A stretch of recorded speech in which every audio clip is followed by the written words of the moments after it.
Hello, आज हम पढ़ेंगे नागमती वियोग खंड।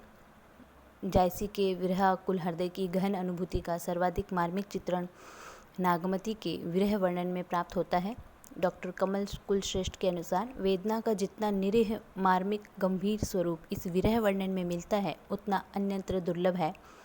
नागमती विरह वर्णन में जैसे व्यथा स्वयं ही मुखरित होने लगी है, इसके लिए नागमती के विरह का आधार भी एक कारण है।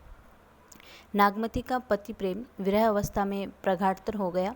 स्मृतियों के सहारे पति के प्रत्यागमन की आशा में उसने पथ पर पलकें बिछा दी, किंतु 1 वर्ष व्यतीत होने के बाद वह न लौटा तो नागमती की ये आशंका कि ये प्रवास आजीवन न हो जाए और इसी की चिंता उसे सताती रहती है।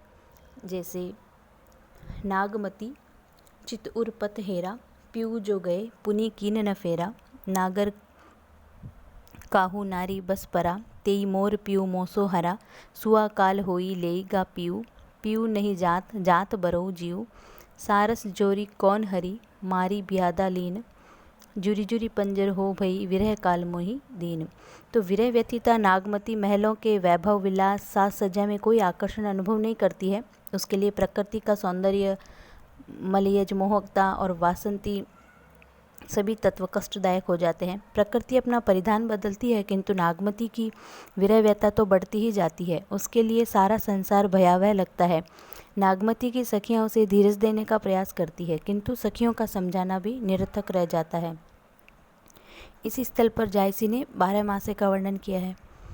तो जायसी ने एक माह के क्रम से नागमती की वियोग व्यथा का सजीव चित्रण किया है।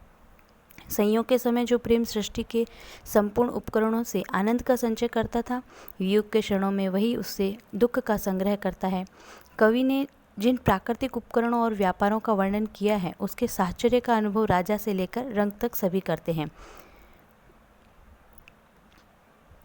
श्रावण मास में चारों ओर जल ही जल फैल जाता है और नागमती की नाव का नाविक तो 7 समुद्र पार था, तो भादों में उसकी व्यथा और भी बढ़ जाती है। शरद ऋतु का प्रारंभ हुई, जल कुछ उतरा तो वह प्रियतम के लौटने की प्रार्थना करने लगी और भ्रमर और काग द्वारा पति को संदेश भेजते हुए वह कहती है, पीऊ सो कहेऊ संदेश डा है भौरा है काग, सो धनी बिरह जरी मुई, तेही का धुआं हम लाग।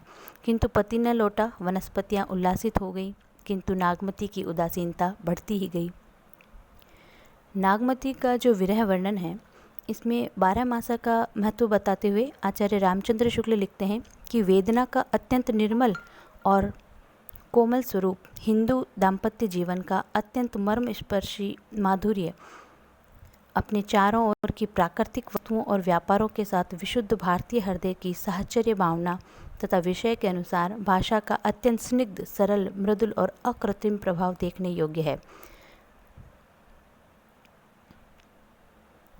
वन वन भटकती नागमती अपनी वेदना व्यक्त करती है। आखिर वह पुण्य दशा प्राप्त होती है जहाँ संपूर्ण जड़ चेतन एक हो जाते हैं। मानवीय संवेदना पशु पक्षियों तक भी व्यापक हो जाती है। फिर रोव कोई नहीं बोला में रानी के अकेलेपन और व्यथा की झलक है, तो आधी रात विहंगम बोला में विरह वर्णन के चरमोत्कर्ष के दर्शन होते हैं।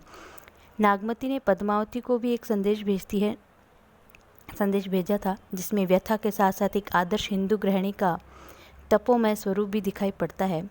तो नागमती के विरह वर्णन की सबसे बड़ी विशेषता नागमती का अपने रानीपन को भूल करके सामान्य नारी की भांति विरह व्यथित होकर अपने हृदय उद्गारों को प्रकट करना है। तो कवि ने विरह के वेदनात्मक स्वरूप का चित्रण करते हुए संवेदनशीलता, करुणा और भावुकता का स्वाभाविक और मार्मिक चित्रण किया है। इन सभी विशेषताओं के कारण जायसी को विरह वर्णन का सम्राट और उनके विरह वर्णन को हिंदी साहित्य में अद्वितीय और अमूल्य माना है। व्यथा की संपूर्ण मधुरता, विरह की अपनी सारी मिठास, प्रणय के स्थायित्व और नारी की चरम भावुकता को साकार करने में जायसी को साहित्य में अन्यतम स्थान दिया गया है।